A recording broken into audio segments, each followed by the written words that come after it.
Cześć! Dzisiaj przetestuję system Windows Fundamentals for Legacy PCs. Mam do tego odpowiedni komputer.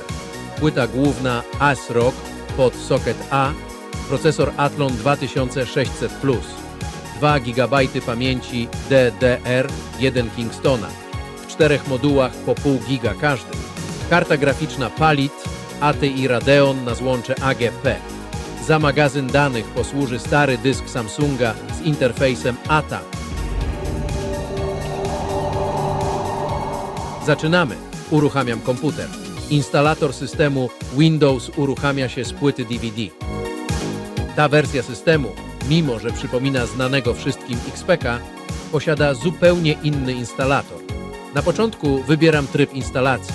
System można instalować lokalnie, możliwa jest także instalacja nienadzorowana. W kolejnym kroku wpisuję klucz produktu. Link do tej wersji systemu znajduje się w opisie filmu. Następnie wybieram strefę czasową i język. Sam system jest dostępny tylko w wersji angielskiej. Na kolejnym ekranie wyboru komponentów systemu wybieram instalację pełną.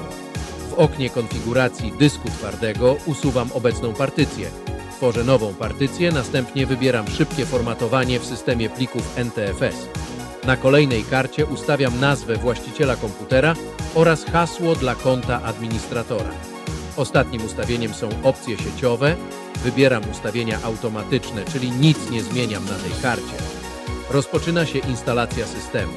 Windows Fundamentals for Legacy PCs to uproszczona wersja Windows XP, oparta na XP Embedded SP2, stworzona z myślą o starszych i słabszych komputerach. Znana pod nazwami kodowymi Eiger i Mench, oficjalnie zaprezentowana została we wrześniu 2005 roku, a wydana w lipcu 2006 roku. System był dostępny tylko dla klientów biznesowych w ramach programu Microsoft Software Assurance. Nie sprzedawano go w wersji pudełkowej ani OEM.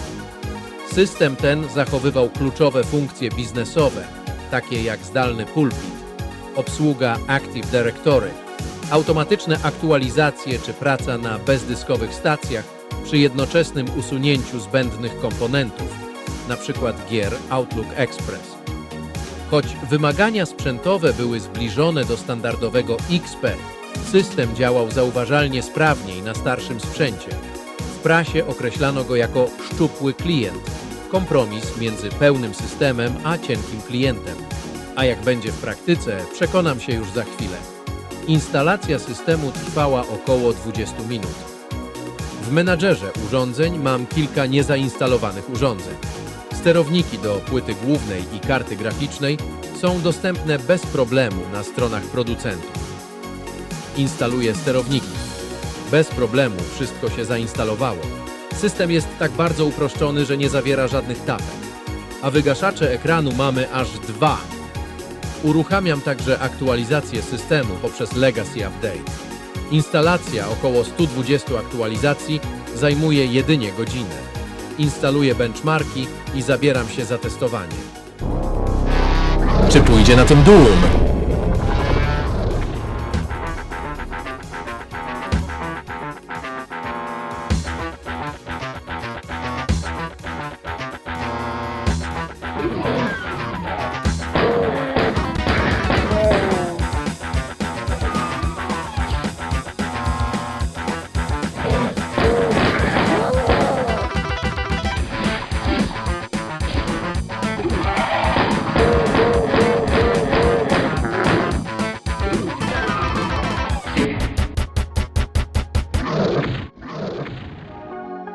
Specyfikacja mojego zestawu to Radeon 9550, to karta budżetowa z 2004 obsługująca DirectX 9 i shadery 2.0. To praktycznie podkręcona wersja Radeona 9200.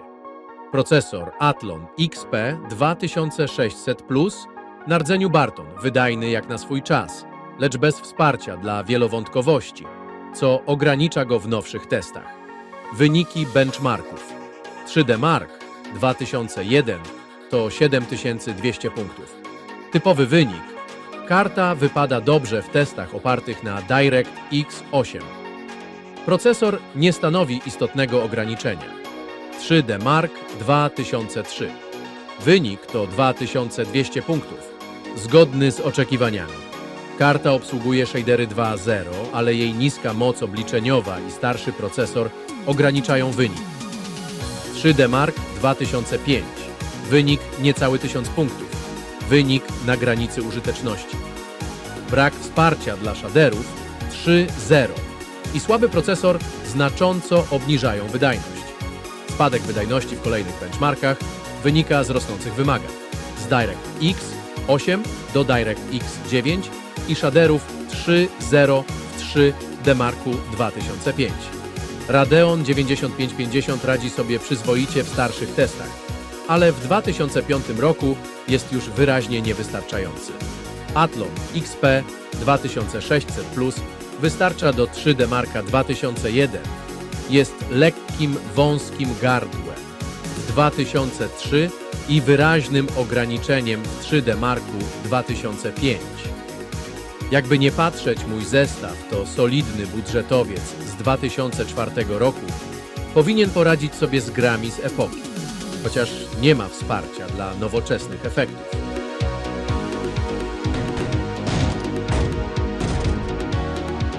A czy da się pograć na moim superkomputerze? W Quake 2 i trzymam ponad 100 klatek na sekundę. Hit 2004 roku, czyli Half-Life 2. Tutaj nie ma już tak dobrze i widać, że komputer nie daje rady. Miejscami mam kilkanaście klatek na sekundę. Hi, I'm Josie Marin and I play Mia in Need for Speed Most Wanted. Make sure you do all your racing in the game. On the streets, drive safely and responsibly, and wear your seatbelt.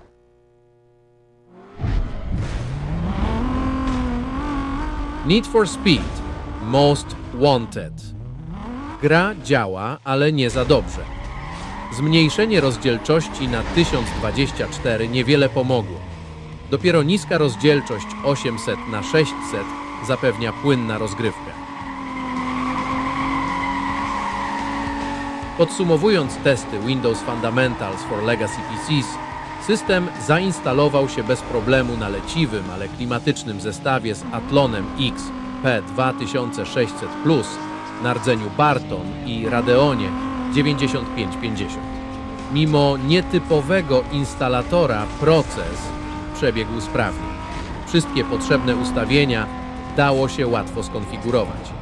Sterowniki do płyty głównej i karty graficznej były dostępne i zainstalowały się bez zająknięcia. Co więcej, Legacy Update bez problemu pobrał i zainstalował około 120 aktualizacji. Jak na komputer z 2006 roku, całkiem sprawnie. System działa zaskakująco lekko.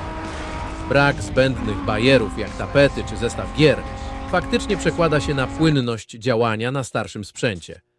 Wyniki benchmarków pokazują, że zestaw dobrze radzi sobie z tytułami z początku lat 2000, choć Half-Life 2 i Most Wanted to już wyzwanie.